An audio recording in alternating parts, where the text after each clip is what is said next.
When my heart feels lost in pain, you bring peace like gentle rain. You're my friend, my closest guide. With you always by my side. Through the storms and trials I face, I find shelter in your grace. With each step you lead the way.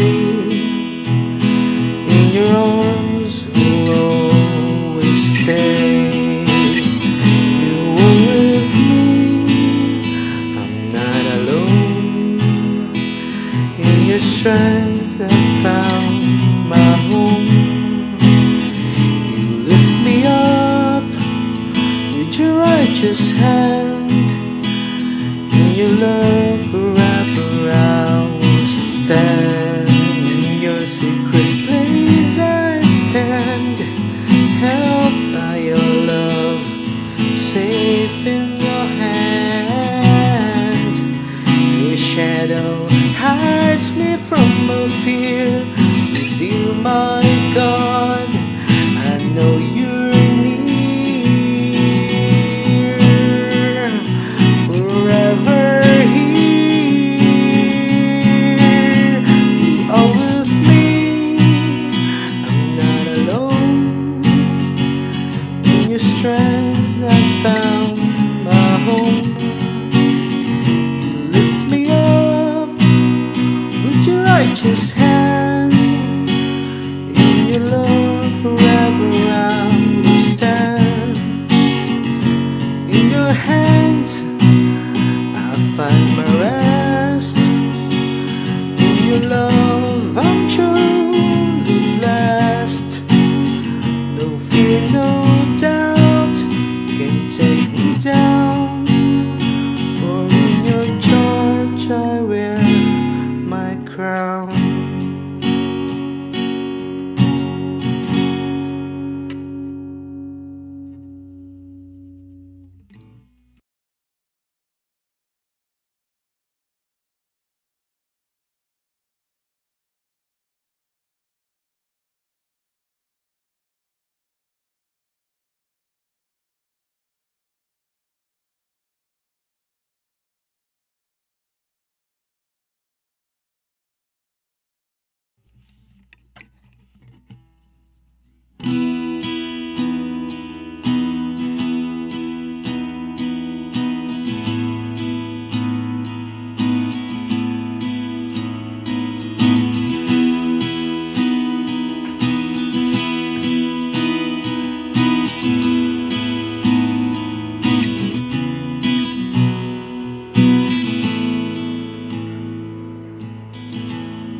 In the darkness of night, when fear tries to take my light, I hear your voice so clear, telling me there's no need to fear.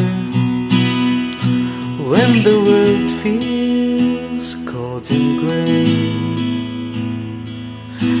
hope seems so far away, I'll hold on to the words you say. You're my guide, my truth, my way. You are with me, I'm not alone. In your strength I found my home. Lift me up with your righteous hand. In your love forever I will stand.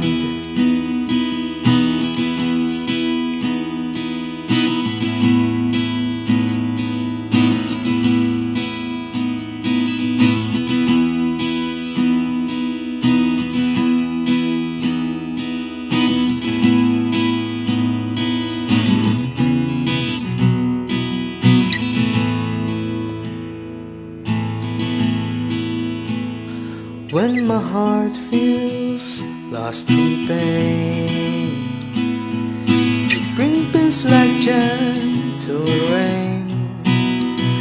You're my friend, my closest guide. With you always by my side. Through the storms and trials I face, I find shelter in your grace. With each step you lead the way. In your arms will always stay. You are with me, I'm not alone. In your strength I found my home. You lift me up with your righteous hand. In your love forever I will stand. In your secret place I stand, held by your love, safe in your hand. Your shadow hides me from a fear. With you, my God, I know you're near. Forever here, you are with me, I'm not alone. In your strength I found my home. You lift me up with your righteous hand. In your love forever I will stand. In your hands I find my rest. In your love I'm truly blessed. No fear, no doubt can take me down. For in your charge I wear my crown.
In the darkness of night, when fear tries to take my light, I hear your voice so clear, telling me there's no need to fear. When the world feels cold and grey, and hope seems so far away, I'll hold on to the words you say. You're my guide, my truth, my way. You are with me, I'm not alone. In your strength I found my home. You lift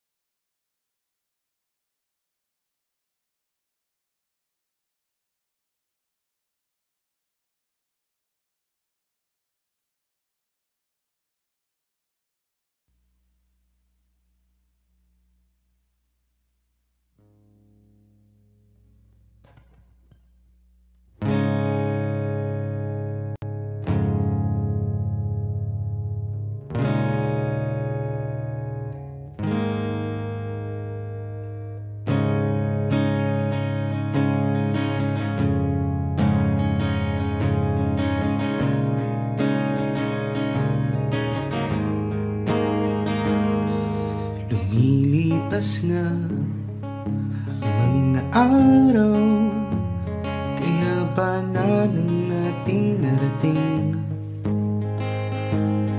Kahit may mga pasaning, pag-alalay mo ay kapiling. Magtitiwala sa'yo, Ama. Huwag naming pag-asa.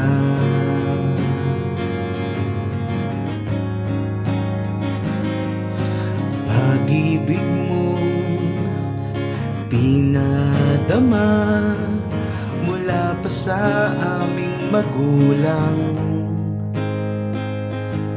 hindi nahinto, hindi nagsawa, nagniningning kalwalhatian.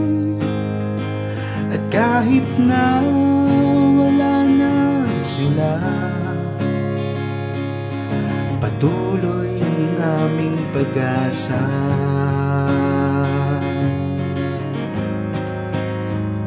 Noon, ngayon at bukas, kami maglilingkod sa'yo. Mula noon, ngayon hanggang bukas, pag-ibig namin sa'yo, gabayan mo pong palagi. Ang munting kawang sa'yo'y kumakapit.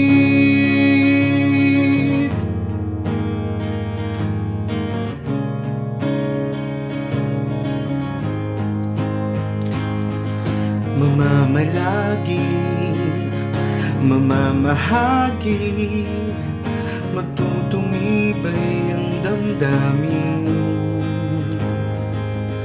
Sa kaaliwang dinudulot mo'y ito'y lakas na di hinto.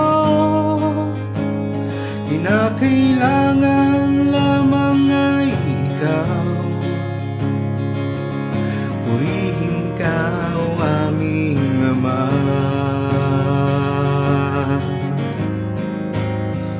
Noon, ngayon at bukas, kami maglilingkod sa'yo. Mula noon, ngayon hanggang bukas, pag-ibig namin sa'yo, gabayan mo pang palagi. Ang munting kawang sa'yo'y kumakapit. Dadalhin ka lagi ng aming lahi hanggang sa iyong kalwalhatian. Di mawawala, di manghihina, lahing sa'yo'y tumatawag. Noon, ngayon at bukas, kami maglilingkod sa'yo. Mula noon, ngayon hanggang bukas, pag-ibig namin sa'yo, gabayan mo pang palagi.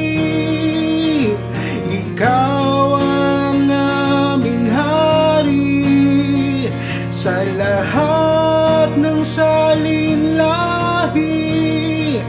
Ang munting kawang sa'yo'y kumakapit.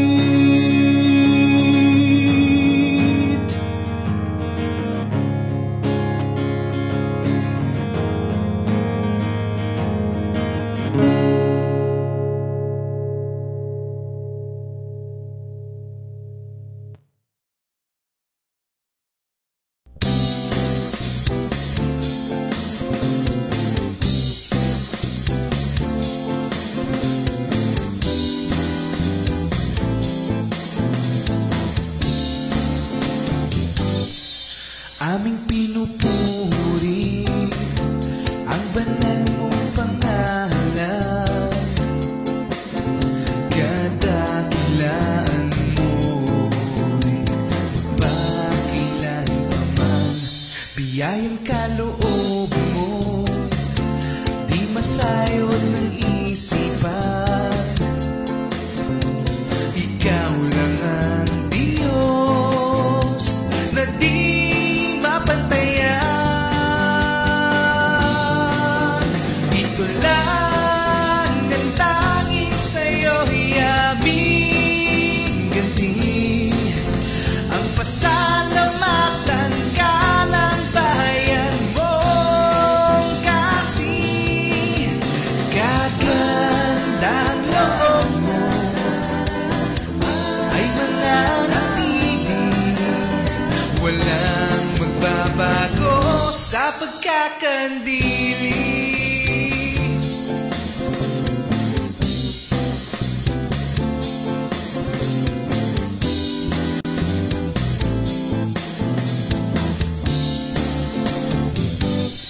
Patuloy ka namin naluluwalhatiin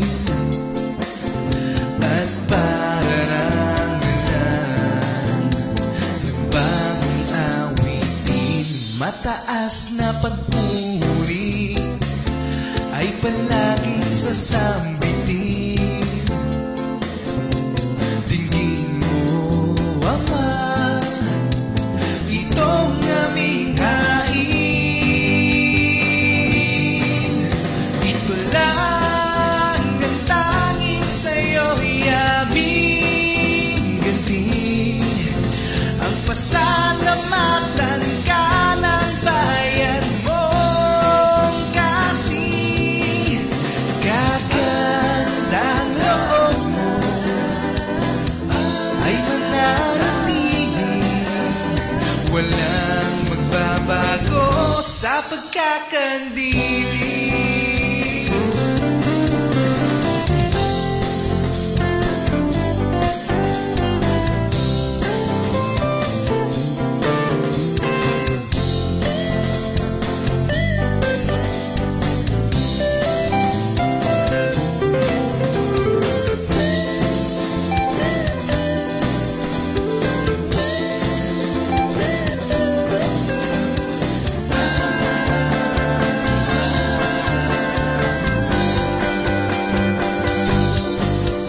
Ito lang ang tanging sa'yo'y aming ganti, ang pasalamatan ka ng bayan mong kasi. Kagandang loob mo ay mananatili, walang magbabago sa pagkakandili.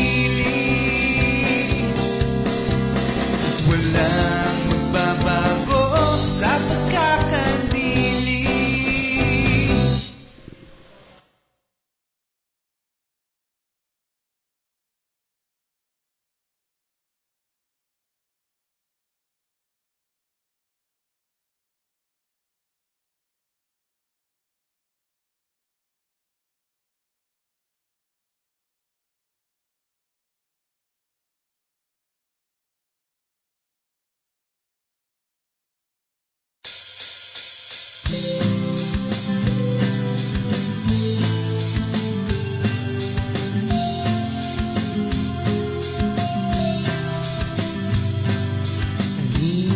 natin ay makapangyarihan. Sa ating Diyos ay nagdudulot ng kasiyahan. Sa bawat awit na binibitawan, luhuran niya ay hindi matatawaran. Ibuti ng turing sa ating Diyos, nararapat lang na siya ay pasalamatan. Kung sa simpleng awit ay napagbibigyan, kaluhuran niya ay hindi matatawaran. Ang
Ba't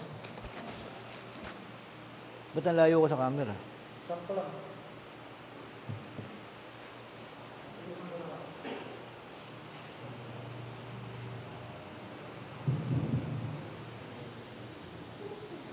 Hello, mic test. Hello.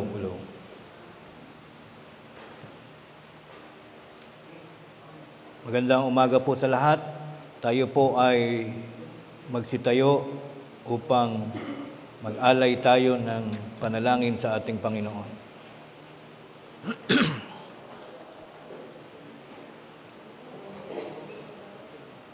Sa lahat ng mga kapatid sa bawat dako, damhin po natin ang presensya ng ating Panginoon. Tayo po'y manalangin. Amang banal na makapangyarihan sa lahat, marami pong salamat sa muli mong paggawad sa amin ng isang mapayapang pagkakataon. Patuloy na sumasapit sa aming kalagitnaan ang iyong mahalagang mga biyaya sa aming mga pamumuhay.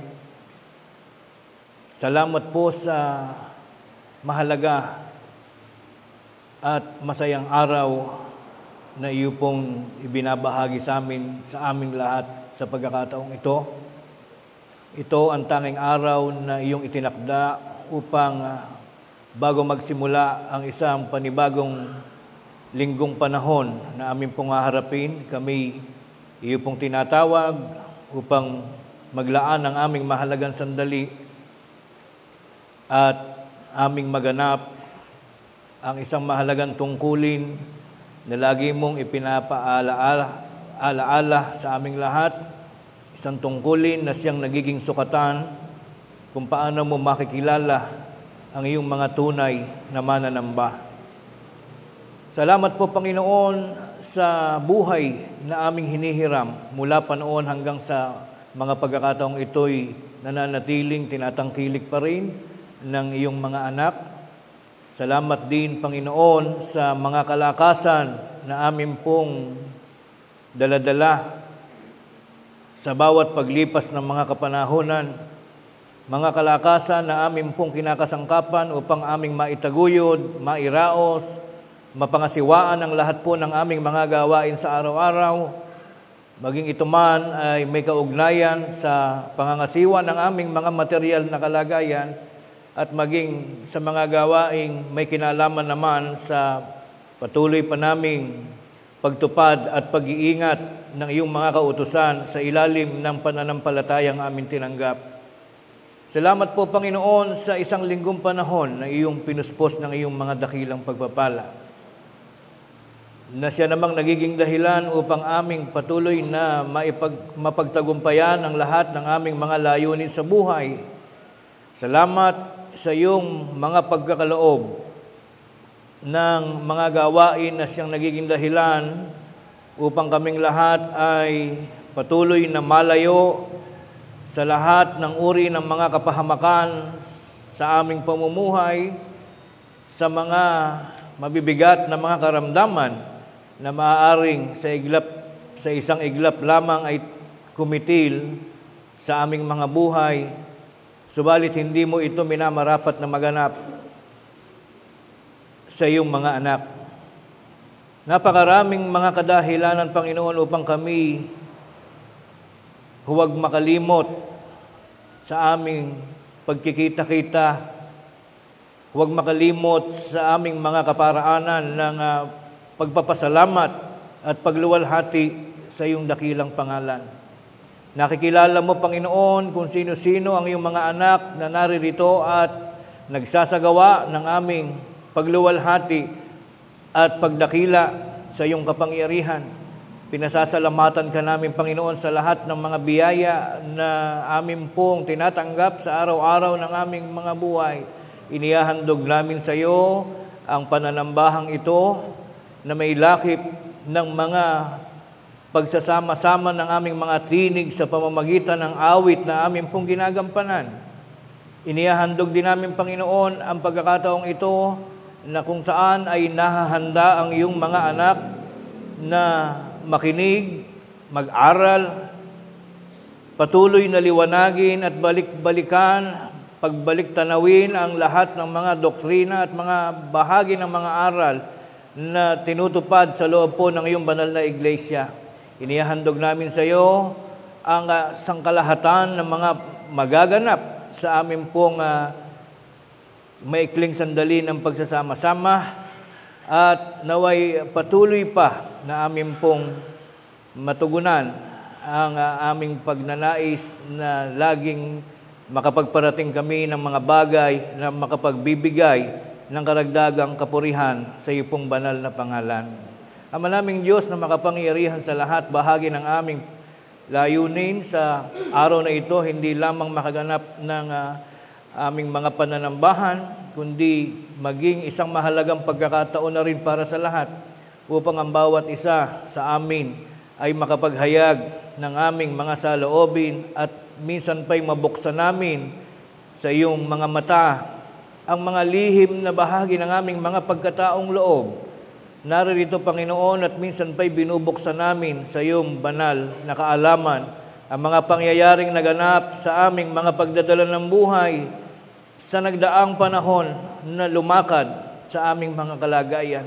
Naririto at buong pagmamalaki na ipinatatanaw namin sa iyo ang lahat ng mga bunga ng mga mabubuting mga gawain na aming pinagsikapang tuparin at isagawa habang kami pinauutang mo ng aming mga buhay at kalakasan, mga pagganap, pagtupad, pagbibigay halaga sa lahat ng mga aral na aming natututuhan sa mga panahon ng iyong pagbabalita.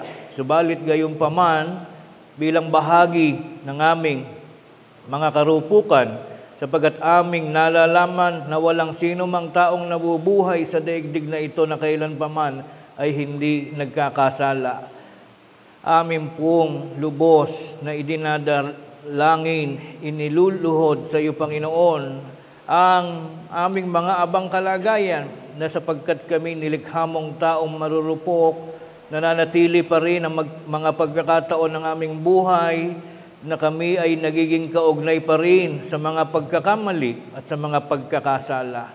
Nawa, Panginoon, ay lingapin mo kami ng iyong dakilang pag-ibig, ng iyong mapagpalang kamay upang ipatawad sa aming lahat ang aming mga pagkakamali, ang pagkakaugnay namin sa mga bagay na makapagdudulot ng kapintasan sa aming mga sarili. Ipatawad mo po sa amin lahat, Panginoon, ang mga bagay na ito upang ito naman ay maging biyaya na madadagdag sa aming lahat, magiging sapat na kadahilanan ito upang kami manatili pa na maging bahagi ng iyong munting bayan, magkakapatiran na laging nangangarap na sa mahalagang pagsapit ng mahalagang panahon ng aming buhay, kaming lahat ay haharap sa iyo upang tumanggap ng pangako mong buhay na walang hanggan.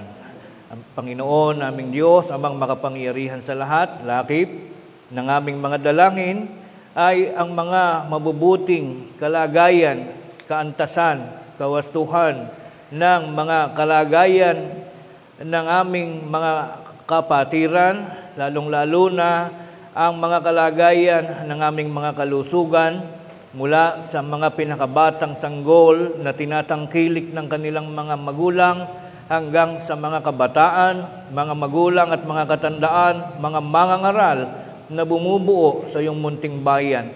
Dalangin namin, Panginoon, ang mga kaayusan, kagalingan ng mga pagkakasakit na paminsan ay dumadalaw sa aming mga panahon na amin pong pinaniniwalaan na lubos na ikaw ang Diyos na buhay, na siyang nagpapadala ng iyong mga himala at kagamutan sa mga katawang nanlulupaypay at nagdaramdam sa mga kapanahonang ito. Buong pag-asang pinaniniwalaan namin, lubos na sinasampalatayanan, na iyo pong pagagalingin ang lahat ng mga uri ng kalungkutan at kalumbayan na dinaramdam ng iyong mga alipin, at ang mga kagamutan at kalakasan na kanilang muling tatanggapin ay magiging sapat na amin pong pagyayamanin, gagamitin sa lahat pa rin ng mga bagay na may kinalaman sa patuloy pang pagpapaunlad ng aming pong mga abang kalagayan.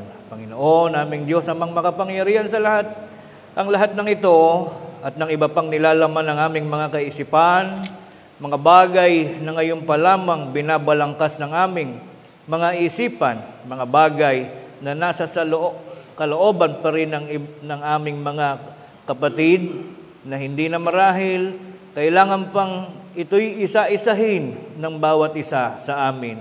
Palibasa ay buong pagtitiwala, pananampalataya na aming nababatid na walang bagay na nalilihim sa iyong dakilang kaalaman ang anumang mga nais na ipagpasalamat ng iyong mga anak ay nakararating na sa iyong dakilang kaitaasan at ang iyong namang pamamatnubay, mga kagandahang loob na nahanda mong ipagkaloob sa amin ay amin pong ganap na pinasasalamatan sa iyong pangalan at amin naman itong laging hinihiling sa pamamagitan ng pangalan ng aming tagapagligtas na si Kristo Jesus. Amen.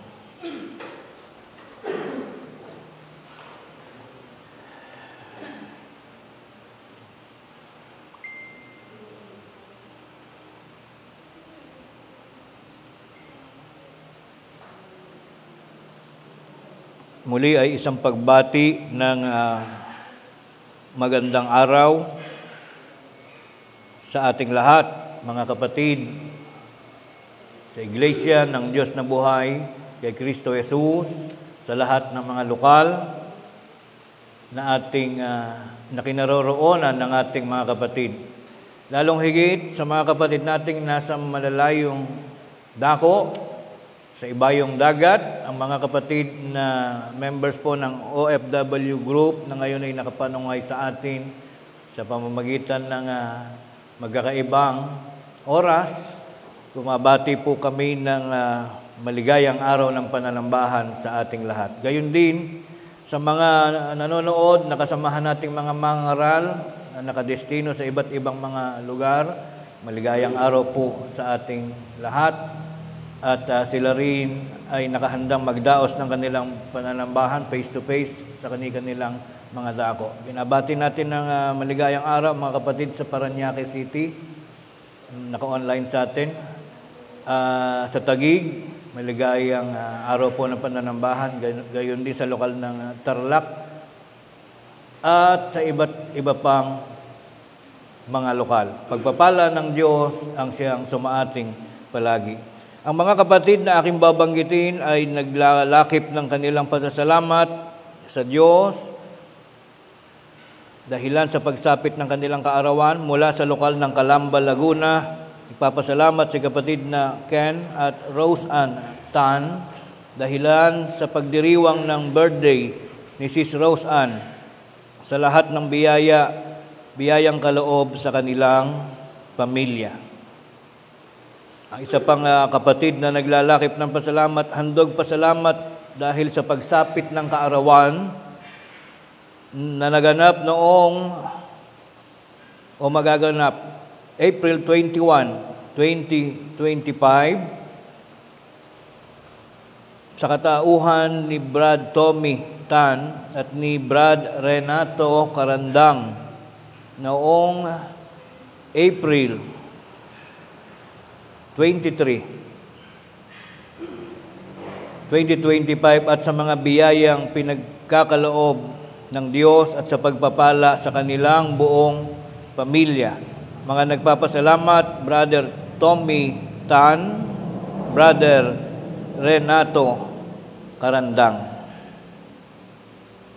Yun po ang mga kapatid nating naglalakip ng pasasalamat na ang lahat po ng mga kapatid naman sa iba't ibang mga lugar ay bumabati sa inyo ng maligayang kaarawan at nakikiisa ang lahat sa lakip nating pasasalamat. Ngayon po ay huling linggo ng month of April 2025. Sa isang linggo ay magbubukas naman tayo muli ng panibagong buwan ng ating buhay sa taong 2025. So pinapaalala din po ang lahat ng mga tuntunin natin sa mga pagsisinop, sa ating mga alalahanin, mga pagtulong sa ating mga kapatiran, sa pamamagitan po ng ating iniingatang pangasiwaan, magaganap din po sa araw na ito, pagtatapos ng buwan ng Abril.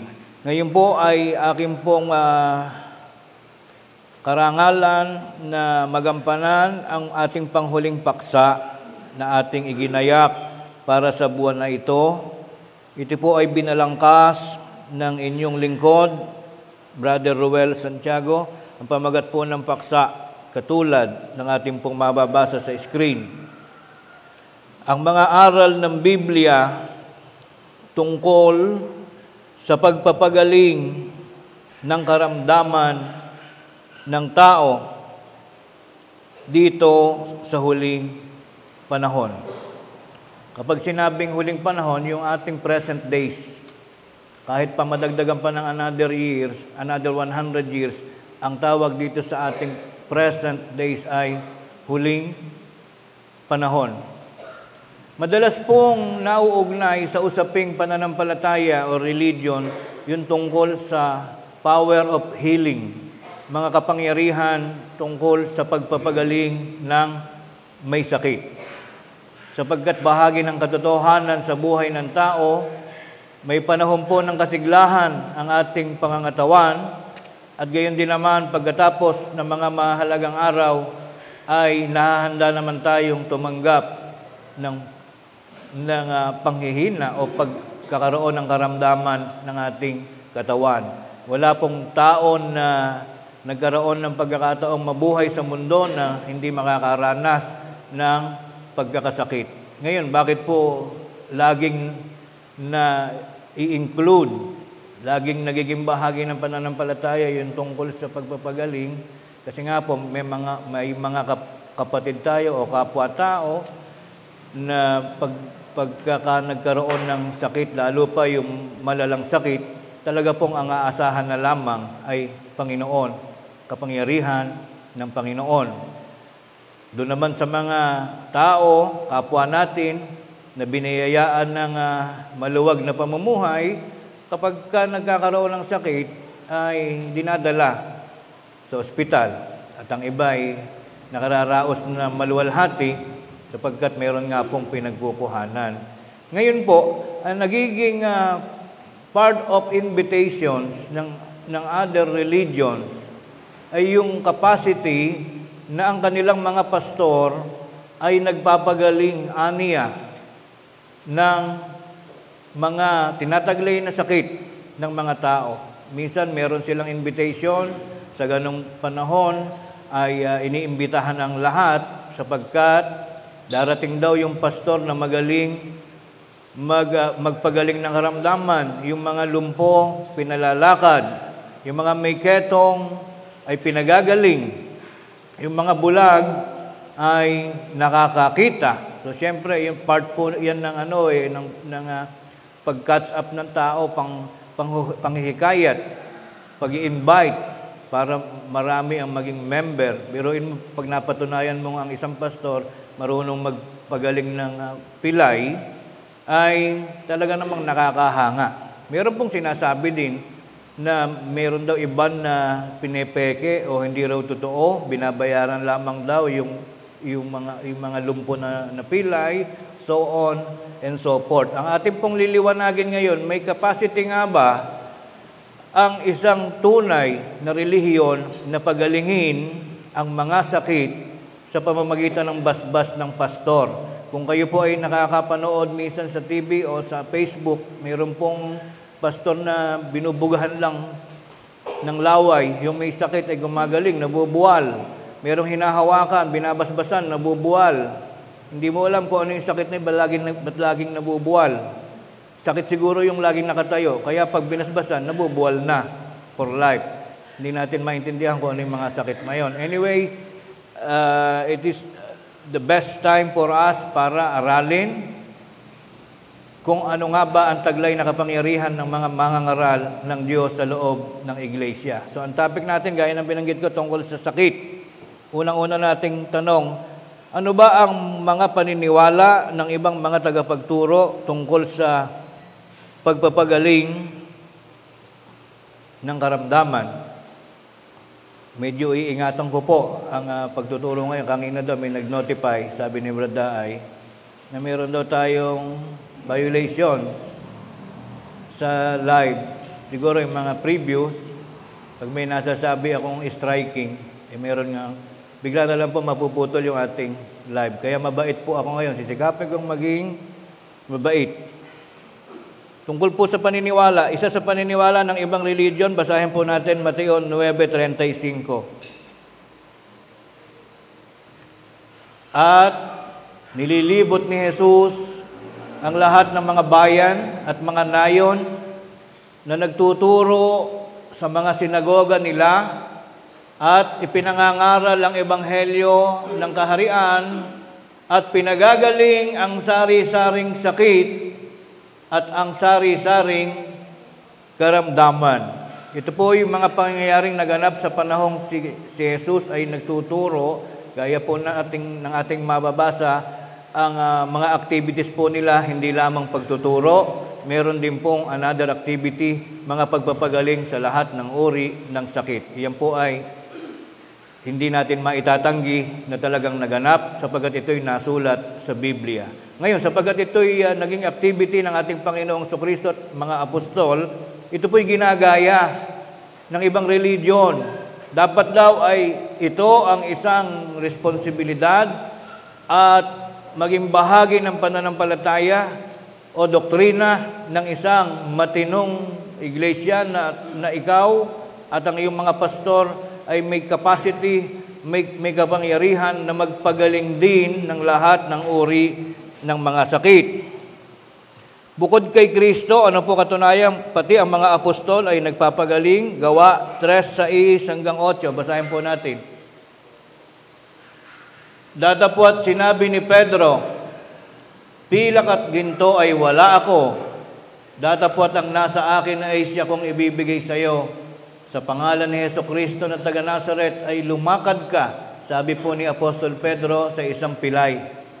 Si Pedro ay isa sa 12 apostol.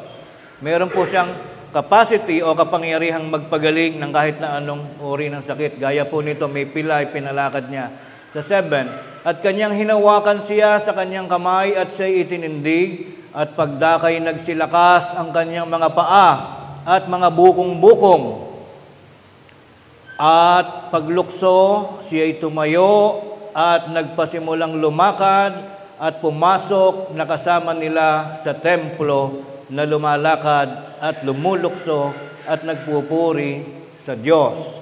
Ano po ang aral na ating makukuha sa talatang ito? Pinatutunayan po nito na ang mga apostol may kapasidad na magpagaling. Katunayan, ito daw ang kailangang maging gawain ng lahat ng mga religyong nagsasabing sila ay tama. Dapat daw marunong tayong magpagaling ng sakit. Kaya iyan po ang ating tututukan ng pagpapaliwanag. Bakit tayo naniniwala, mga kapatid, na sa panahong ngayon, dito sa tinatawag na huling panahon, ay hindi na po maaaring gayahin ng sino mang pastor ang kapangyarihang manggamot ng mga may sakit. Mali lang yung type. Manggamot. Kapangyarihang manggamot ng mga apostol. Unang-una, yung pagiging apostol, hindi na po maaari na gamitin ngayon ng isang ministro.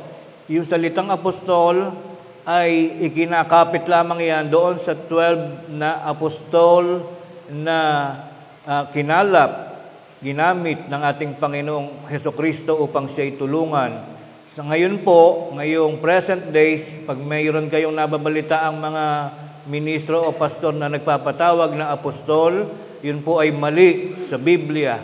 Bawal na pong tawagin ngayon ang isang tao na apostol o propeta, sapagat ang mga tungkulin po na iyong binanggit, mga posisyon ay hindi na napapalitan. Meron lamang pong pinaglapatan ng ganong tawag, apostol at propeta. Gayon din po yung pagiging may kapangyarihang manggamot ng mga sakit.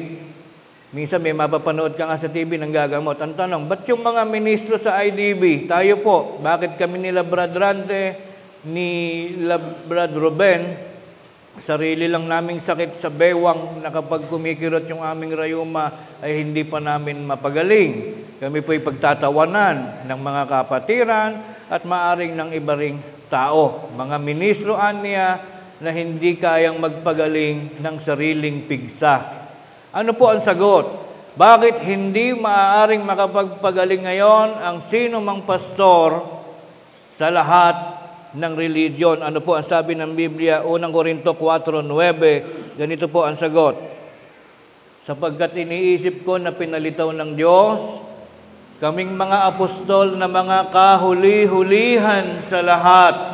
Ito po ay sinasalita ni Apostol Pablo sa kanyang sulat sa mga kapatid sa lokal ng Corinto. Ang sabi po niya, yung pagiging apostle, pagiging apostol ay hindi minamana.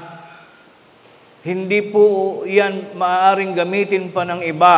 Mula nung mauso ang salitang apostol, pagkatapos na namatay silang lahat, ay hindi na maaaring gamitin pa yung salitang apostol sapagkat sila'y kahuli-hulihan sa lahat. Tandaan po natin yung keyword, kahuli-hulihan sa lahat, na tulad sa mga itinalaga sa kamatayan. Kapag ka namatay ka na, hindi ka na mabubuhay. Last na yon, last episode. Sapagkat kami ginawang panoorin ng sanlibutan at ng mga anghel at ng mga tao. Ano ibig sabihin nun? Nasaksihan na ng sanlibutan, nasaksihan ng anghel, nasaksihan ng tao kung paano gumanap ang mga apostol. After na-confirm, after na nagawa na nila yung kanilang role dito sa lupa, sila'y nangamatay. Sad to say, ang naging kamatayan po ng mga apostol ay malungkot sapagkat mayroon sa kanila pinutulan ng ulo. Si Juan Bautista po ay iniragalo sa anak ng hari. Pinutol po ang ulo niya. Mayroon pong mga apostol na, sa bagay marami yan, ma-search niyo po mamaya sa Facebook kung paano namatay ang bawat isa. Una, hanapin niyo muna ano pangalan ng 12 apostol, tapos isa-isahin niyo kung paano namatay. Most of them ay binalibag po ng bato hanggang sa mamatay. Meron pong si Apostol Pedro ay nung mamatay yan ay ipapako din sa krus, ngunit ni-request niya na hindi siya dapat maparis, nahihiya siya na ang kanyang kamatayan ay maging katulad ng kay Hesukristo na nakapako ng nakadipa. Ginawa niya, pabaliktad ang ginawa niya, patuwad, kaya mas masakit yung kanyang inabot. Yung pagpapapako, hindi po nakakamatay yung pinapako sa kamay saka sa paa. Alam niyo po ang nakakamatay, yung iiwanan ka doon hanggang buhay ka. Na nabibilad, kung gaano mo kayang pahabain ang buhay mo, sigurado namang hindi mo mapapahabayan na matagal, mamamatay at mamamatay ka rin doon sa taas. Kaya akala po siguro ng iba, pag pinako sa kamay, mamamatay na. Hindi po, doon ka lang, hanggang iintayin mo yung kamatayan. Mas mahirap po yung kay Apostol Pedro. Nagpapako siya ng pabaliktad hanggang sa siya'y maubusan lahat ng dugo, tumulo sa kanyang bunganga hanggang sa siya'y namatay. So what is the connection of that story? After po nilang magkamatayan, nalaman na ng buong mundo yung kasaysayan nila, hindi na po uli mauulit sa kanino mang tao ang pagtawag ng salitang apostol. Meron po ngayon nagpapatawag ng apostol, hindi ko lang po babanggitin sapagkat bawal po sa live, baka makat po tayo. Pero ang pangalan po niya ay Apostol Periol. Mamaya ko po babanggitin yung pangalan ng iglesia, itatago natin sa pangalang Pentecostal Church of Christ. So ngayon po, nasagot po nito, yung tanong, bakit kami hindi marunong magpagaling? Bakit hindi namin pinupuntahan ng mga kapatid ang mga kapatid na hindi lumalapit po dito sa harap namin para basbasan na ikaw ay gagaling? Kasi hindi po mangyayaring mapapagaling. Makakagalit lang kami ng mga may sakit. Bakit po si Brad Roel ay binasbasan yung lumpo ay hindi niya napalakad? Ang reason po, sapagkat yung posisyon at yung power, yung capacity, ay hindi na mauulit muli sapagkat ang sabi, kahuli-hulihan na sila sa lahat. Ano po ang katunayan na apostol lang ang may kaloob ng pagpapagaling at hindi na maaring gayahin sa panahong ito. Ang iglesia po ay hindi ospital, hindi po dako ng pagpapagaling ng karamdaman. Ang ginagamot po sa iglesia sa panahong ito ay sakit ng kaluluwa. Mga kaluluwang namihasa sa gawang masama, sa gawang mali, bagaman mabuti ay mali. Meron pong mabuting mali eh. Alam niyo po, sample ng mabuting mali, yung samba ka ng samba, dasal ka ng dasal, sa kahoy ka pala nagdadasal, hindi sa tunay na Diyos. Yun po yung mga mabubuti na mali. Ano po katunayan? Na hindi na maaaring gayahin ng sino man tao ang pagpapagaling, sapagkat ang pagpapagaling ay tinanggap lamang ng mga apostol. Unang Korinto 12:28, basahin po natin. At ang Diyos ay naglagay ng ilan sa iglesia, mga apostol. Yun po yung mga una. After mamatay ng apostol, hindi na pwedeng gayahin. Ano pa? Propeta. Naglagay ang Diyos ng propeta sa iglesia. Ano trabaho ng propeta? Manghula. Hulaan ang magaganap sa kinabukasan. Naganap na po yan. Lahat po ng huhulaan ay nahulaan na ng mga propeta. Propeta Ezekiel, Propeta Ezra. Ang lahat po ng kanilang hula ay nasulat na sa Biblia. Mostly nasa Apokalipsis. Yung iba'y nasa Juan. Wala na pong maaaring hulaan ngayon na meron kayong mababalitaan na isang iglesia, meron sa kanilang propeta. No more. No need. Huwag po kayong maniniwala sa isang religion na may nagpapatawag pang propeta. Wala na po ngayong propeta, hindi na po uso. After nilang mamatay, hindi na sila pinalitan. Yung prophet, sapagkat wala ka nang huhulaan, lahat ay nakasulat na sa Biblia. So yun yung mga obsolete ng mga posisyon, apostol, obsolete, propeta, no more, hindi na kailangan ng propeta. Ano pa? Mga guro, yan, meron pa tayong guro. Kami po yun, tagapagturo sa bawat lokal. Hindi po kami apostol, hindi kami propeta, kami po ay mga guro at iyan po ay napapalitan. Kapag namamatay, ay maaaring palitan ang pagiging guro. Ano pa? Mga himala. So noong araw, ay pinag-uusapan, ano ba yung mga himala? Ika na meron daw puno ng saging na naghihimala, pinupuntahan niya ng mga tao, meron daw nakitang aparisyon ng poon, yun po yung mga sinasabing himala, pero totoo po na may himala, sa Diyos po nanggagaling. Kaya wag po kayong malungkot, wag po tayong manglupaypay, kung hindi nagpapagaling ang mga pastor natin ngayon, ang mga ministro, hindi po nawawala yung pagpapagaling. Pero hindi na po kami ang nagpapagaling. Ang nagpapagaling po ay Diyos.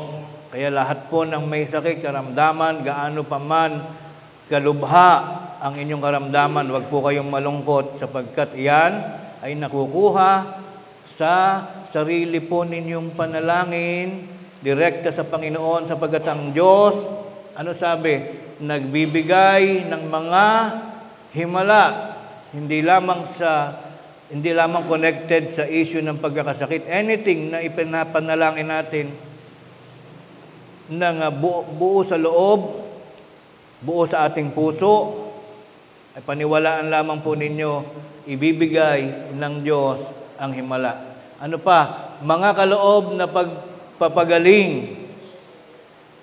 Sino po ang binigyan ng kaloob na pagpapagaling? Yung pong nasa ibabaw, yung apostol po at yung mga apostol po. Yung prophet, wala akong nabasa pa. Kung meron man na i-search ko po mamaya. Sila lamang ang may capacity na magpagaling. Pero yung mga guro, hindi po. Mga pagtulong. Yan po yung mga different positions sa iglesia. Kung hindi ka apostol, kung you are not a prophet, hindi ka ministro,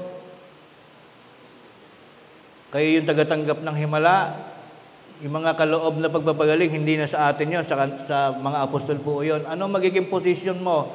Mga tagatulong. Kaya tayo, may sharing. Actually, yung abuloy ay hindi po hold up. Sabi ng iba, ayokong mag-iglesia kasi may abuloy, para kang hino-hold up. Yun po yung position na natitira, yung tagatulong. Sapagkat ganito po yan, minsan po kapag ikaw ay nalagay sa isang problemang napakalalim,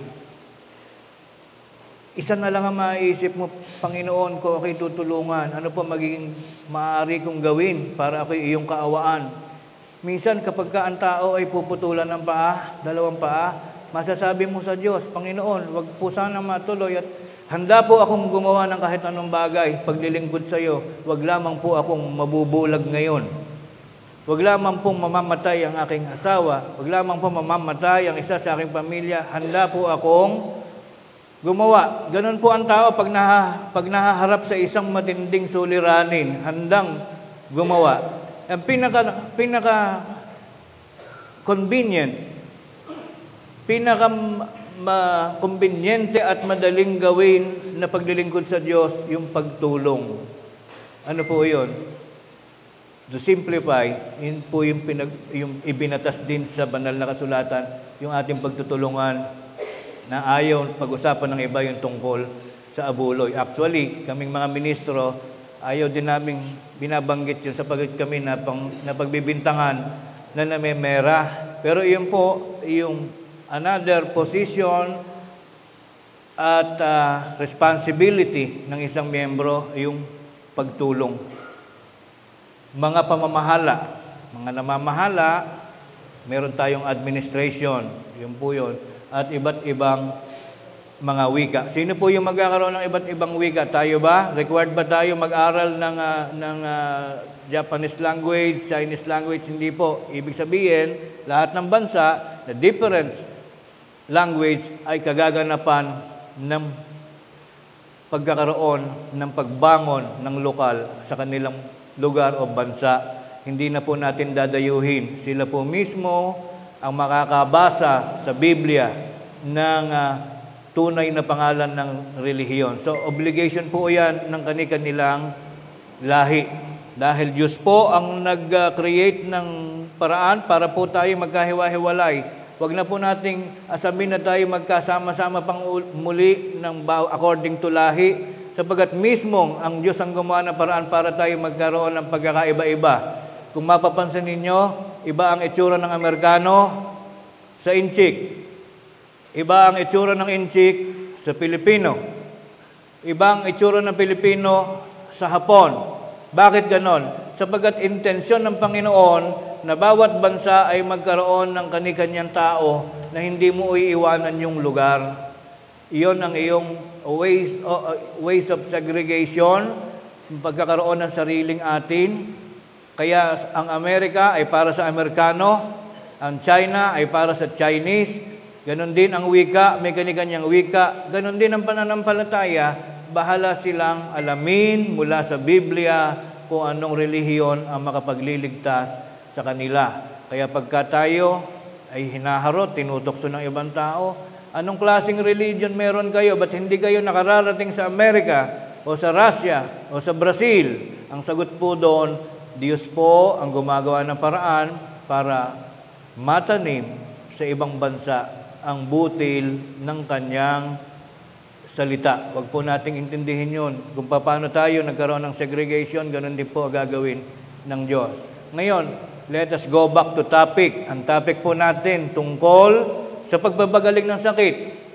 So yung pong karakteristik na pagbabagaling, hindi po natin kayang gayahin. Sabi nga po natin kanina sa huling talatang binasa natin, iyon ay mga kaloob na binigay sa mga apostol.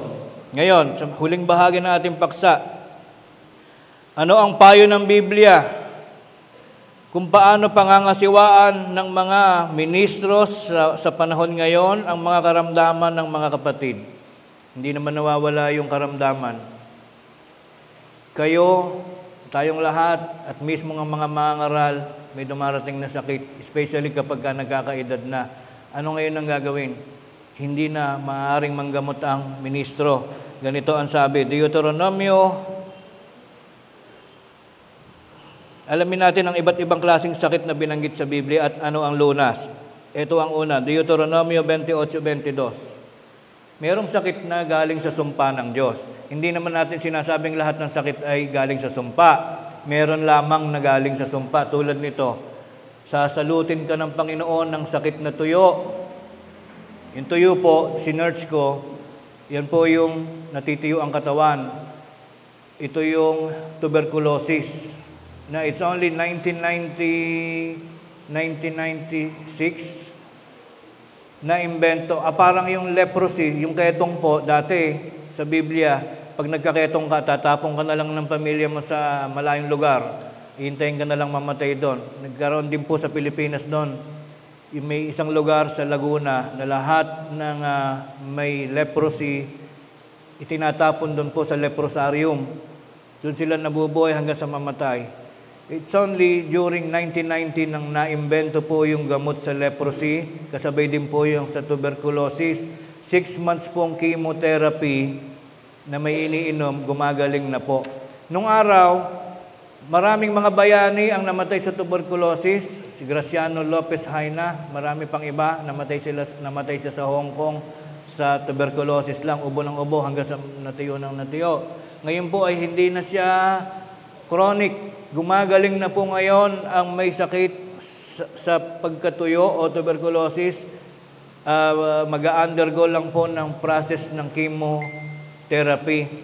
Kaya lang, kailangan tatapusin mo 6 months. Dahil pag hindi mo natapos, titibay yung mga mikrobyo sa katawan mo, hindi na mapatay nung isang klase ng gamot. Dapat didiretsuhin lang po. Ngayon, may sakit na tuberculosis na binibigay bilang salot. Galit ang Diyos. Ano pang klase? Lagnat. Alam niyo po nung 1912, may unang pandemic na narehistro sa kasaysayan ng mundo. Diba nito pong 2020, yung COVID-19. Actually, nag-start siya ng 2019. Nagsimula po tayo mag-lockdown ng March 2020. Pangalawang pandemic na po pala ito. Ang unang pandemic ng 1912 ay yun lamang pong trangkaso. Ano sa English ang trangkaso? Kung sino nakakaalam. Yun po ay, ngayon ay trangkaso na lang sa atin, baliwala na lang, umiinom na lang ng paracetamol, mamahinga. Pero po noong 1912, i-search nyo po, kauna-unahang pandemic na narehistro sa mundo, na milyon po ang namatay. Pandemic pag buong mundo, ang lahat ay naapektuhan, maraming namamatay. Pero nung matuklasan po yung gamot doon ay naging easy na lang, na madali na lang pagalingin. Yung lamang pong cancer ang talagang tunay namang hindi maintindihan, hindi pa matuklasan kung ano ang sakit. Ano pa? Yung lagnat noon ay binibigay bilang parusa sa taong may kasalanan, pamamaga, inflammation. Yung po pala sinasabi ko, yung trangkaso, influenza. Pag sinerge niyo po yung unang pandemic na narehistro noong 1912, influenza, yun po ay nakamamatay na. Pero ngayon, ang influenza ay isang simpleng lagnat na lamang na madaling gamutin sa pamamagitan ng nilagang dahon ng bayabas. Nag-aapoy na init at ng tabak at ng salot ng hangin. Yan, pandemic po yan. Salot ng hangin, kumakalat, tumatawid ng dagat. At sakit sa pag-aani. Hindi lang po sa tao, pati mga crops, mga palay, tinutubuan ng mga ketong. Ano ba sakit sa mga palay? Walang inaani. At kanilang hahabulin ka hanggang sa ikaw ay malipol. Tanong, ano yung talata na ito? Pinakikita dito na ang tao, pag hindi na nagugustuhan ng Diyos ang mga ginagawang pagkakasala, masyadong abala sa buhay, hindi na kumikilala sa Diyos, sinasalot ng Diyos. Hindi po natin sinasabing ang nararanasan nyo ngayong sakit ay baka sinasalot ka. Baka. Individual po itong ginagawa ng Diyos. Pag nagalit sa iyo ang Diyos, pwede kang salutin. Ngayon, ano, gamot? Mag-refresh ka, mag-self-study ka, alamin mo i-rewind mo ang buhay mo, meron ka bang bagay na maling ginagawa, baka sakaling kaya ka pala nagkakasakit, ay pinarurusahan ka pala ng Diyos. So ang gamot doon, tigilan, lubayan, yung kumbaga yung pangit na nakikita ng Diyos. Yan po ang gamot doon. Huwag hayaang isumpa ng Diyos. Gaya na sinasabi, Exodo 15:26. Hindi po lahat Huwag niyo pong isipin na kaya may sakit ay sinasalot. Hindi po naman siguro para sa atin yun, para sa ibang tao.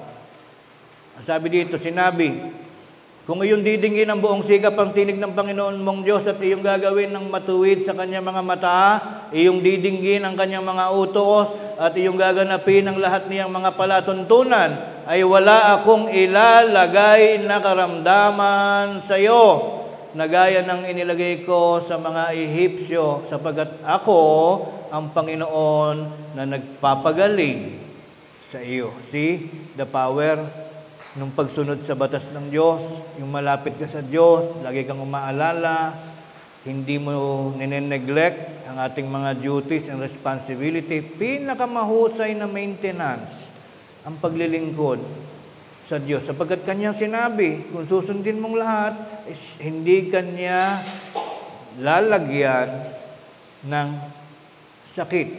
Alam niyo po yung tinatawag na balancing sa daigdig. Kailangan may taong mamatay para dun sa mga bagong ipapanganak, hindi sila masuffocate ng sobrang sikip ng mundo. Ang plano talaga sa mundo, may mga taong bibigyan tayo ng chance na mabuhay, pero we need to accept the truth na darating talaga ang kamatayan sapagkat may mga darating pang mga bagong lahi, mga apo-apo natin. Hindi tayo maaaring mabuhay ng matagal. Kaya bihira lang naman yung namamatay na bigla. Yung nababaril, nasasaksak, bumabagsak sa eroplano. Yung iba, siyempre pinag-iiba-iba ng Diyos ang mga kaparaanan kung paano matatapos ang buhay ng tao. Depende rin sa age. Kaya ang nangyayari, kanya-kanyang ingat na lang. Kung gusto mong pahabain, ay mapapahaba mo naman sa pamamagitan ng pag-iingat. Pero ang kamatayan, hindi po maiiwasan. Ngayon, bakit nagkakasakit? Yan po ay paraan para nga may dahilan, may reason, mayroong pong cause, dahilan na mamatay ang tao. Mananalangin na lang tayo na sana hindi naman masyadong brutal o pangit ang ating magiging pagkamatay. Mas maganda pa yung mamatay ka ng sa katandaan. Yung unti-unti kang nawawalan ng memorya para hindi mo na maalala na mamamatay ka na pala. So, gano'n ang matalinong pagtatapos sa mundo Sabi ng Diyos, sumunod ka lang ng sumunod sa kanyang utos, hindi kanya bibigyan ng sakit. Abutin mo yung matanda ka na. At siyempre, pag tumatanda, nawawala na rin yung unti-unti yung alaala. Way yun. Kaya ibig sabihin, mabait kang tao kapag iniingatan ka ng Diyos. So pag madalas magkasakit, isipin natin, baka tayo'y kinagagalitan ng Diyos. Ngayon, bukod sa sakit na sumpa, meron namang dahil sa pagod. Sunod ka nga ng sunod sa batas ng Diyos. Ang feeling mo ay mabait kang tao. Sabi, hindi ka bibigyan ng sakit. Pero pag kinalaban mo yung physical mo, yung physiology, pag sinabing physiology, yung pagtutuloy-tuloy ng pangyayari sa loob ng katawan, yung physical, pagka inabuso mo yan, lagi kang puyat, especially yung ibang mga nagtatrabaho sa ibang bansa, dala-dalawa trabaho, mayroon pong nagkakasakit dahil sa pagod kahit lingkod ng Diyos. Ibig sabihin, kahit sumunod ka ng sumunod sa batas ng Diyos, ipahinga mo naman ang katawan mo, wag mo abusuhin. Pag ginawa mong parang araro yan o parang robot, magkakasakit ka talaga kahit lingkod. Ganito ang nangyari sa isang lingkod ng Diyos, Pilipos 2:30. Sapagkat dahil sa pagpapagal kay Kristo, dahil pa kay Kristo yan ay nalapit siya sa kamatayan, na isinapanganib ang kanyang buhay upang punan ang kakulangan sa inyong paglilingkod sa akin. Hindi lang namin naisama kung sino yan, nasa first part. Mamaya na lang natin isert. Ito po isang lingkod ng Diyos. Maganda yung may thrill na ganyan. Mamaya pagkatapos ng samba, puntahan niyo yung Pilipos 2:29. Yun pala yung pinag-uusapan namin kanina. Siya po ay isang lingkod na napakasipag niya maglingkod kay Kristo. Ang gabi ginagawa niyang araw, ang araw ginagawa niyang gabi, 24 hours ang lingkod ng lingkod, nakaranas siya ng near-death experience. Nalapit siya sa kamatayan. Merong sakit na gano'n, yung bigla ka nalang nagsisure, 6 na araw kang comatose, bigla kang nabuhay uli, near-death, nalapit sa kamatayan. Pag sa Tagalog, parang simple lang, pero sa English yan, near-death experience. So, sakit yon. Bakit nagkasakit? Sobrang naabuso yung oras at lakas. Kaya ano ang learning? Hindi lang medyo. Ingatan po natin ang ating katawan. Yung mga sinasabi po sa medisina ngayon, kailangan daw natin at least 8 basong tubig araw-araw. Kailangan natin ng exercise, especially tayong mga tumatanda. Huwag nating unti-unting tanggapin na pag yumuyukod ay ala, kang magagawa, tumatanda. Napipigilan po yan. May mga exercise na mga bending, mayroong mga sit-ups. Huwag mong munang tanggapin na papatanda ka na, nalalabanan po yan. Meron ngayong mga 60 years old na, 70 years old, malalakas pa, mga tumatakbo pa. So, yun po ay paraan ng pag-iingat. Huwag yung tatanggapin lang na sumasakit na balakang, yung pala ay meron ka palang gout, meron ka palang nakakain palagi na nakakapagdulot ng sakit. Aralin po natin, madali na magtanong ngayon sa Facebook, sa ibabaw ng Messenger. Lahat ng tanong. Huwag lang tatanungin kung saan kukuha ng pambayad sa utang, mahihirapan si Meta.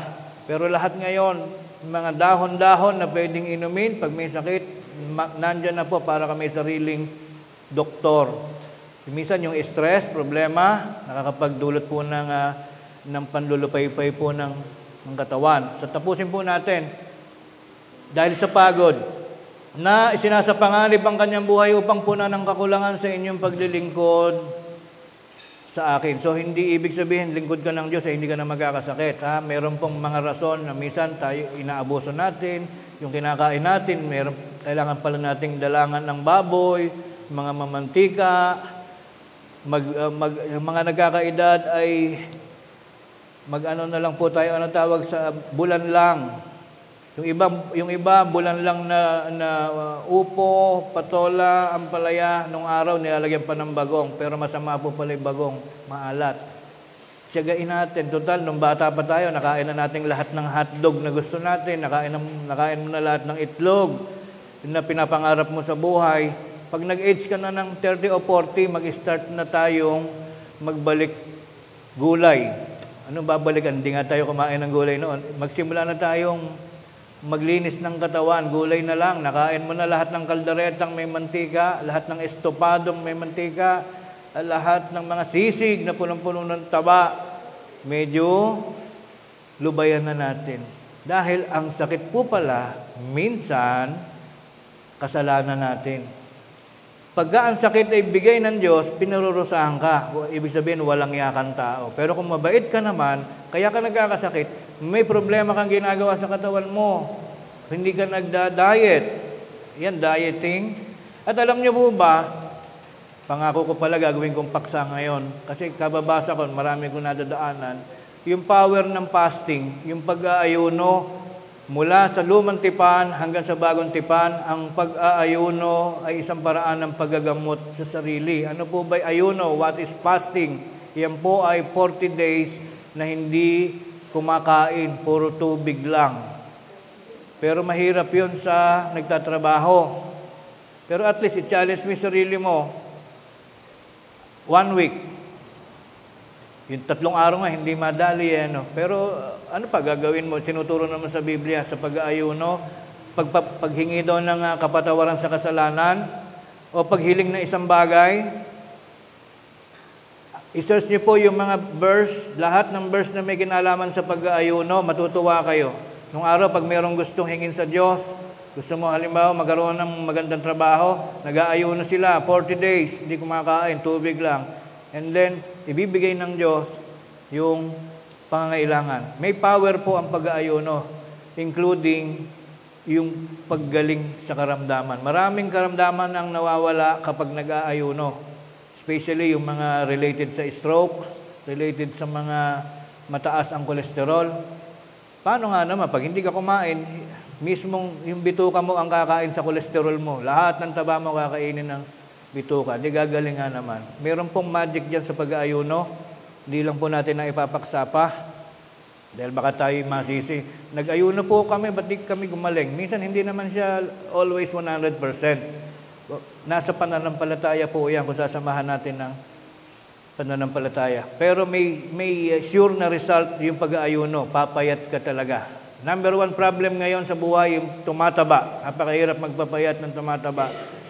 Pero yung payat, madaling magpataba. Kaya makakatulong po ang pag-aayuno. Let us continue. Paano po ngayon makakatulong ang iglesia kapag may kapatid tayong may sakit? Hindi pala kami nakakapagpagaling. Ano po ang paraan pinapayo ng Biblia kapag may kapatid na may sakit? Santiago 5:14 hanggang 15. May sakit baga ang sino man sa inyo? Ipatawag niya ang mga matanda sa iglesia.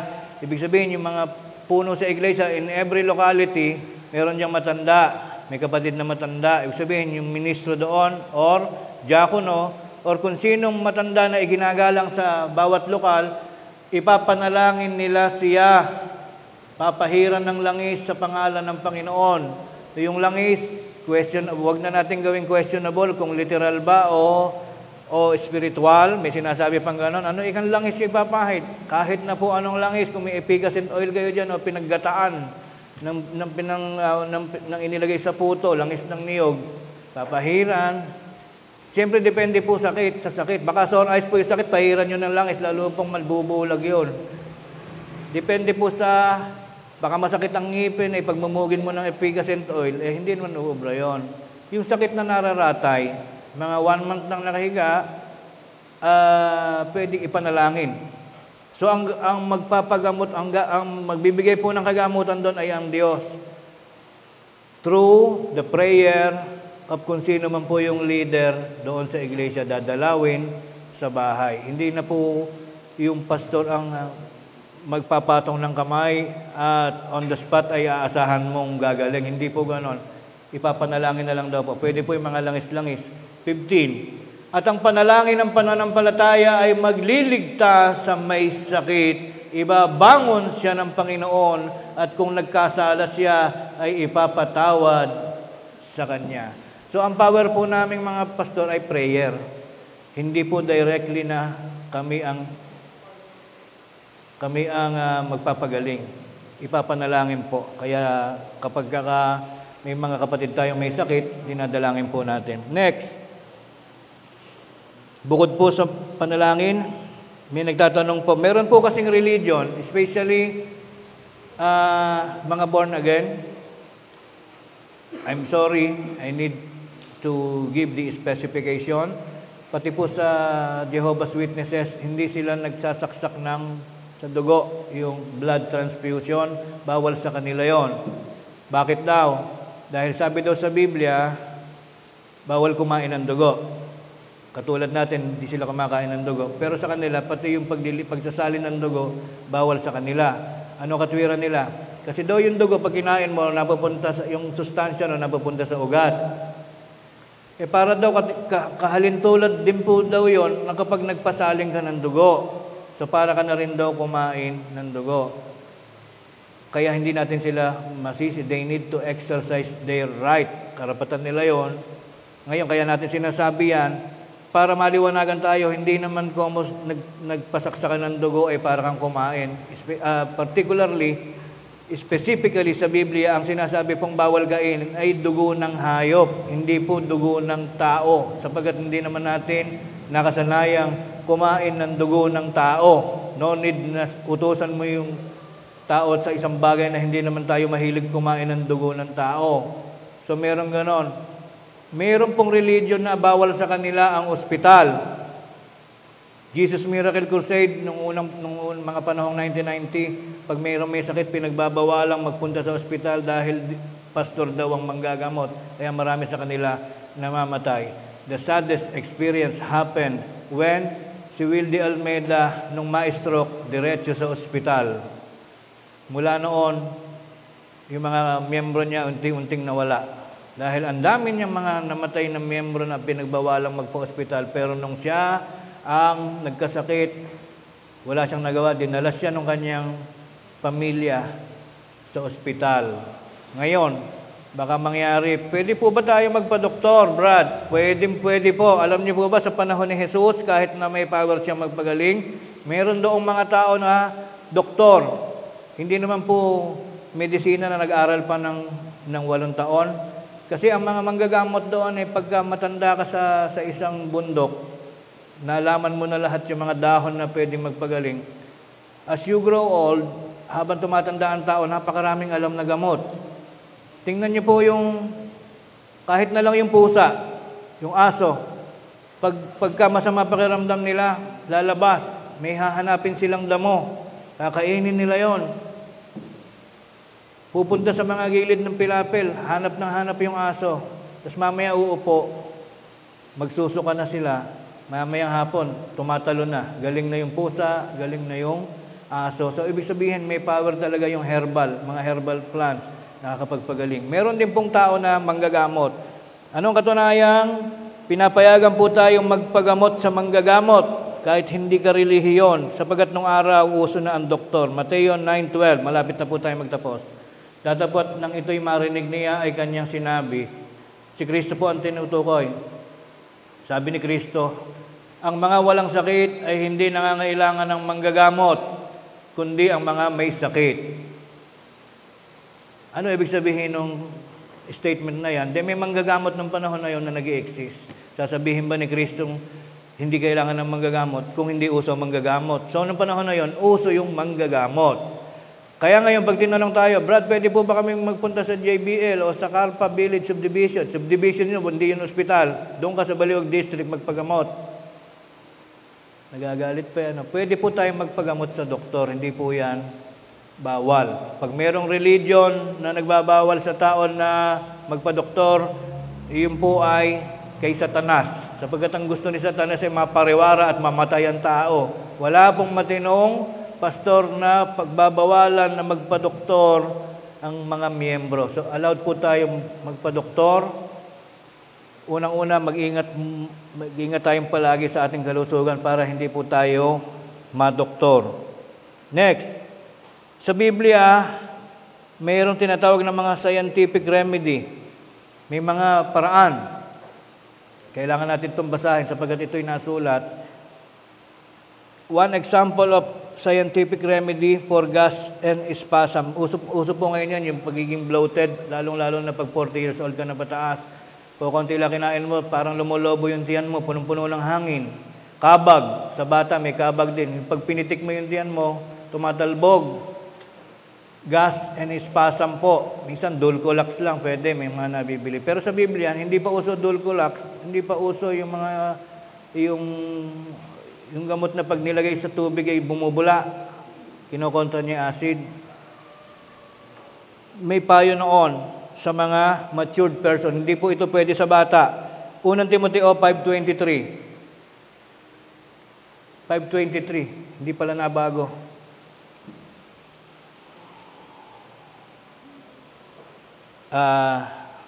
Narito po. 1 Timothy. Hindi po nabago yung slide. Pasensya na po kayo. 5:23. Sabi po, huwag kang iinom pa ng tubig lamang, kundi gumamit ka ng kaunting alak dahil sa iyong sikmura at sa iyong madalas na pagkakasakit. So noong pong unang panahon, hindi po natin pinopromote ang alak, mga kapatid, kundi binabasa po natin yung talata na noong unang panahon ginagamit pong panggamot sa mga sakit ng tiyan at sakit sa sikmura. Kaya kaunti lang po, gumamit daw ng kaunting alak. Scientific remedy. Ibig sabihin, kaya pala noon may alak, hindi para maglasing ng gabi-gabi, kundi ginagamit po panggamot sa sakit sa sikmura ng mga matured person. Hindi po yan pwede sa bata. Yan po ay isang example na naisulat sa banal na kasulatan. So, kailangan po tayo magtapos. Huling talata, matapos kumonsulta sa doktor, kumonsulta din po tayo sa Diyos. Huwag kakalimutan ang pinakamagaling na manggagamot. Kaya after kang ipanalangin ng matanda, after kang gamutin ng doktor, manalangin ka ng solo. Sarili mo pa rin ay lumuwalhati ka sa Diyos at kumonsulta ka sa Kanya, ipanalangin mo ang iyong sakit. Jeremias 33:6, huling talata. Narito ako'y magdadala ng kagalingan at kagamutan, aking gagamutin sila at ako'y maghahayag sa kanila ng di kawasang kapayapaan at katotohanan. Sabi ng Panginoong Diyos na naisulat ni Propeta Jeremias. Hindi si Jeremias ang may sabi niya, sila ay tagasulat lang ng sinasabi ng Diyos. Si Jeremias ay propeta, nakita niya sa kanyang panaginip yung salita ng Diyos na ipinasabi sa kanya. Sabihin mo sa mga tao na magdadala ang Diyos ng kagalingan sa lahat ng may sakit. So tayo po pala habang nabubuhay, minsan ini-exercise tayo ng sakit, kailangan natin magkasakit para tayo mag-search, mag-isip, magbago ng lifestyle. Kasi pag hindi ka nagkakasakit, hindi ka lulubay sa iyong maling ginagawa. Kaya yun po ang science of diseases. May mga dahilan kung ba't tayo nagkakasakit. It's about time na ngayon po ay unti-unti nating alamin kung bakit tayo may sakit. Gaya ng ating napag-aralan, pwedeng sumpa, pwedeng kapabayaan, pwedeng kulang sa balancing ng ating mga dapat na gawin sa buhay. Hanggang dito po mga kapatid, ang ating napag-aralan naway nagbigay karagdagang kaalaman ito para sa ating lahat. Ang pinakadapat maiwan po sa atin, paglabas natin mamaya ay nakalimutan na natin ang ating paksa. Pero tandaan lang po natin, hindi na po totoo ngayon na may mga pastor na pag pinatong ang kamay ay gagaling sa sakit. Yung po lahat na yun ay puro fake healers. Yun po ay mga mandarayang, mga pastor na gumagala sa sanlibutan. Hanggang dito po at muli ko po kayong inimbitahan na magsitayo at tayo po ay magpapaalam at magpapasalamat sa ating Panginoon. Bago po tayo maghiwa-hiwalay.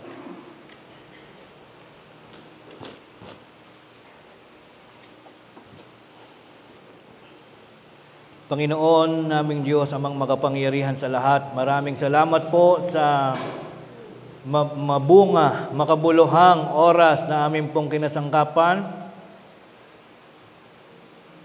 upang aming pong magampanan ang aming pong gawaing pananambahan. Hindi lamang kami sumasamba sa iyo, Panginoon, buong pagtitiwala kami na sumusunod sa iyong mga kautusan. Ngayon ay nagpapasalamat din kami sa magandang payo mula sa magandang paksa na iyo pong minarapat na aming pag-aralan. Amin pong napanariwa sa aming kaisipan ang mga kadahilanan kung bakit nagkakasakit ang isang tao. Ito'y bunga ng iba't ibang mga kadahilanan at ang mga lunas sa mga ito'y amin na pong naiintindihan, lubos na amin pong nauunawaan kung ano ang mga bagay na dapat naming isagawa sa mga panahon ng aming mga pagdaramdam. Hindi po kami makalilimot na laging idalangin sa iyo, Panginoon, na kung hanggat maaari, kung iyo pong loloobin, at alam naman po namin ang laging ang mabuting bagay ang niloloob mo para sa amin, lagi po namin dinadalangin na sana'y ilayo mo kami sa mga pagkakasakit. Bagaman kami naman din ay naniniwala na walang taong hindi makakaranas ng pagkakasakit. Ang dalangin lamang po namin ay wag po muna sanang dumating sa amin ang mga gayong mga malulungkot at mga malulubhang karamdaman. At kung sakali man na hindi maiiwasan, tunay na ito'y kinakailangang harapin ng sino man sa amin. Ito po'y maluwag naming tatanggapin. Ang amin lamang pong inihihingi ng tulong sa iyo, Panginoon. Dalawin mo sana kami ng mga pagpapagaling. At ng iyong walang sawang paghihimala ay iyakap mo rin sa aming mga kasaysayan, Panginoon. Hanggang sa amin pong marating ang mga dulong panahon ng mga araw na inilapat mo lamang kung hanggang saan lamang kami aabutin ay amin pong tatanggapin, sapagkat kami naman, Panginoon, ay nakahanda rin na sama-samang humarap sa iyo sa takdang panahon upang amin pong tanggapin ang pangako mo pong buhay na walang hanggan. Panginoon naming Diyos, Amang makapangyarihan sa lahat, nagtatapos po kami ng aming gawain, nahahanda ng magsibalik sa aming mga iniwang mga tahanan. Kami po ay dumudulog sa iyo, Panginoon, na sana'y patuloy mong alakbayan kami ng iyong mga pagpapala sa aming pag-uwi sa aming mga tahanan at sa muli naming pagharap sa panibagong isang linggong araw na aming haharapin, na aming pong nalalaman na muli mo pong gagawing biyaya para sa aming lahat. Samahan mo po kaming palagi, katulad ng aming palagi ang dalangin, ay patuloy mo po kaming bigyan ng mga pansagot sa mga pangangailangan namin sa buhay, mga pagkain namin sa aming mga hapagkainan, mga panahon ng mga pamamahinga ay maging ligtas po sana kami. Sa panahon ng aming mga pagising ay maging mapapalad kaming mga tao na magtataglay pa rin ng mga lakas at mahuhusay ng mga pangunawa na sapat na aming tahakin at landasin ang anumang mga gawaing nahahanda po sa amin sa bawat araw, hanggang sa muli naming matapos ang panibagong isang linggong panahon at kami nananabik na magkita-kitang muli na sa araw ng linggo ay payapain mo po, Panginoon, ang aming buhay. Nawa kaming lahat ay buhay pa sa araw na iyon at malalakas upang magkaroon kami ng pagkakataong magkita-kita na naman at masigla naming gampanan ang panibagong araw ng aming pananambahan. Panginoon naming Diyos, pagpalain mo po ang lahat ng mga kapatid na naglalakip ng kanilang mga pasasalamat, ang kanilang mga pangalan na aming binanggit na sa unang bahagi ng aming pagtitipon. Ipagaloob mo po sa kanila ang lahat ng mga masisiglang mga bagay, mga kapayapaan, pag-iibigan, pakikipagkaisa sa lahat ng mga kapatiran, pagtanggap ng lahat ng mga mabiyaya at mabubuti mong mga bendisyon sa bawat isa sa amin, hindi lamang mga karagdagan taon ng buhay, kundi mga pagtatagumpay sa lahat ng kanilang mga dakong kinaroroonan sa paghahanap buhay, sa pamumuno bilang magulang, sa pagiging bahagi ng mga anak sa loob ng sambahayan, maging ligtas at maging makatarungan, maging maibigin sa pag-iingatan at pag-iwas sa mga pagkakabahabahagi. Ang lahat po ng mga biyayang mabubuti ay ipatanggap mo po hindi lamang sa kanila, kundi sa amin pong lahat na mga magkakapatiran sa iba't ibang mga bansa at mga lokal. Ay gawin mo pong mapalad kaming lahat sa lahat ng bagay. At ang lahat naman po ng mga bagay na ito, lahat ng mga bagay na aming iniisip, makabubuti sa aming lahat at sa aming kapwa at sa aming pagkakapatiran. Ang lahat pong ito'y aming hinihiling na iyo po sanang ganapin at amin namang pinasasalamatan sa pangalan ng aming tagapagligtas na si Kristo Jesus. Amen. Mangyari po na ang mga nagpasalamat ay magsitayo upang tumanggap ng basbas ng pagpapala ng Panginoon sa pamamagitan ng kinakasangkapang mga ngaral.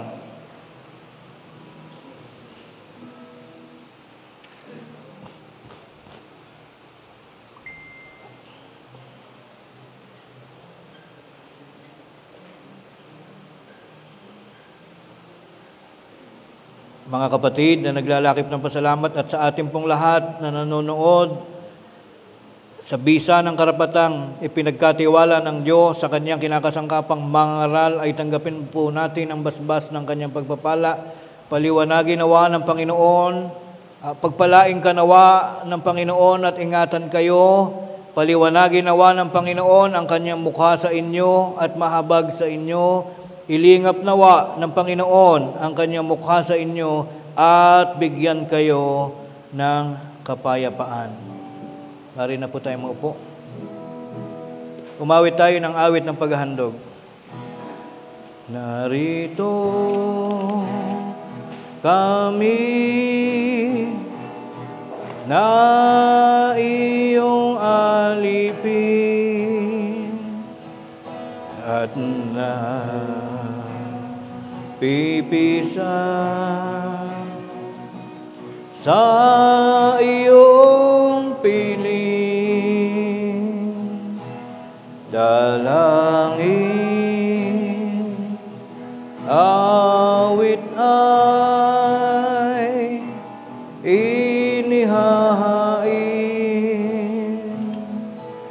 sana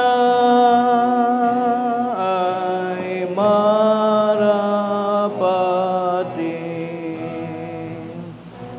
Banal na handog ang tanging alay ng iyong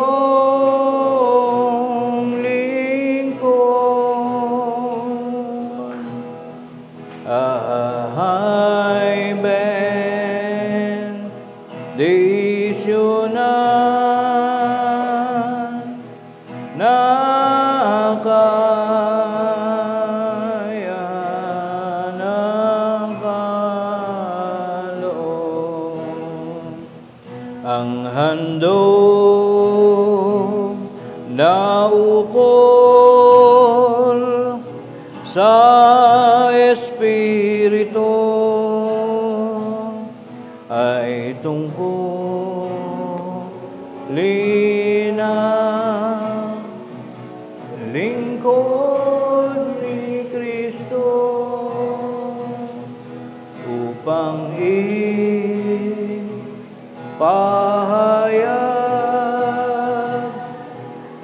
ang Ebanghelyo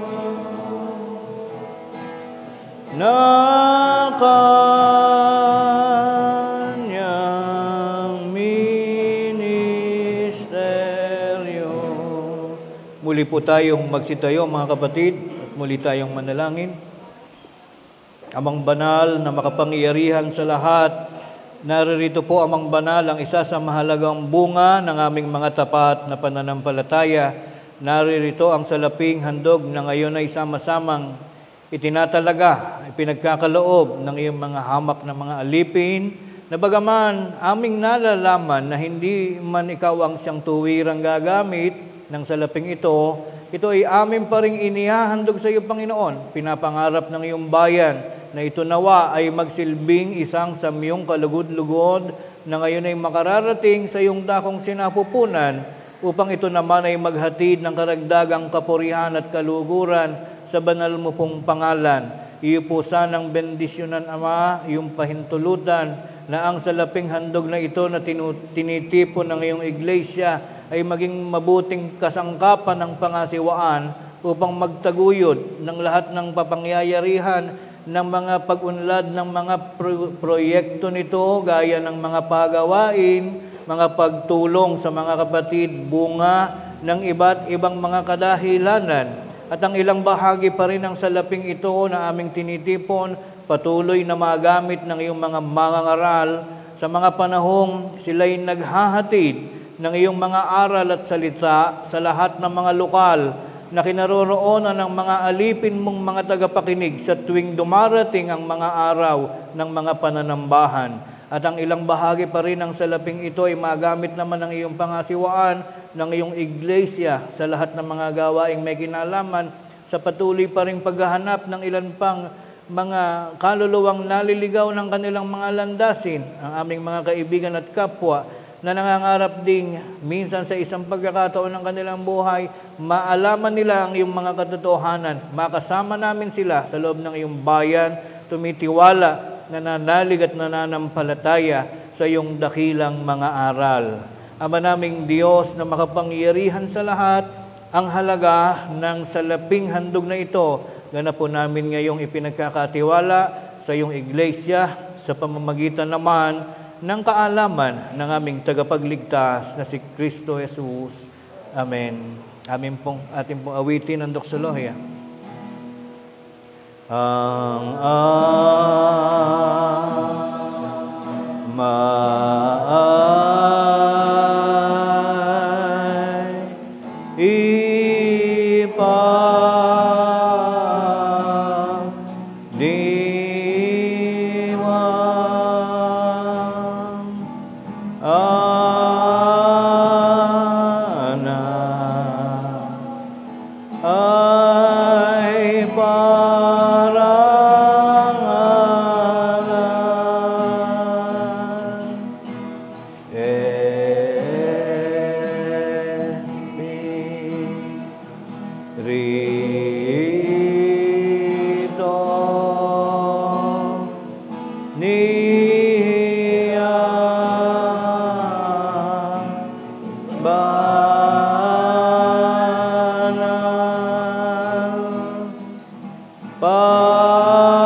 tambay sa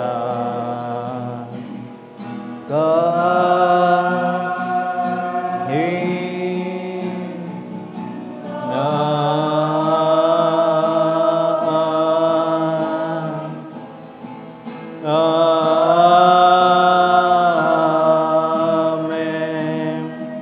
At ngayon, sa bisa ng karapatang minsang ipinagkatiwala ng Diyos sa kanyang kinakasangkapang mangangaral, naway tanggapin natin ang walang hanggang pag-ibig ng Diyos Amang Sama sa mga langit at nawa ang kanyang biyaya at pagliligtas sa pakikilakip ng kanyang banal na Espiritu ang siyang patuloy na maghari sa ating mga buhay mula ngayon at magpakailanpaman. Marami pong salamat mga kapatid, hanggang sa muli.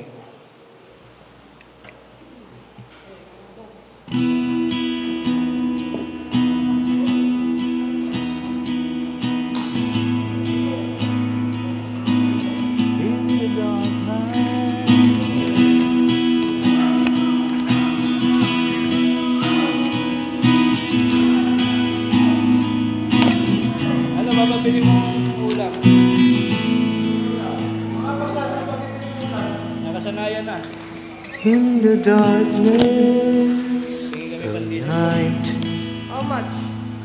when fear tries to take my light, I hear your voice Totoo ba nang kapag so paano? clear, Sa buwanag ko. Oo nga.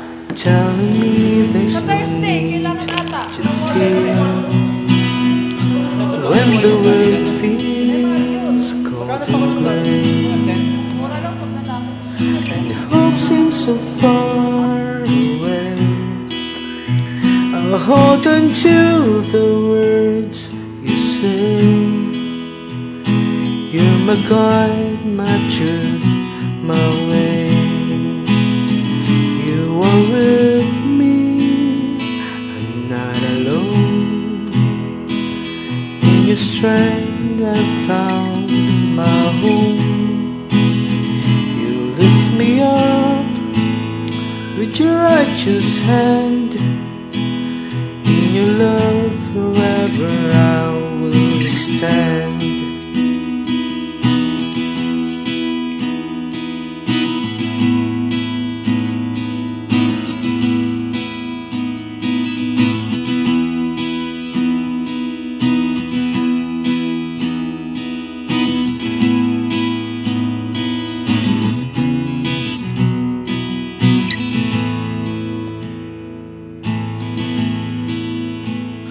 When my heart feels lost in pain, you bring peace like gentle rain. You're my friend, my closest guide. With you always by my side. Through the storms and trials I face, I find shelter in your grace.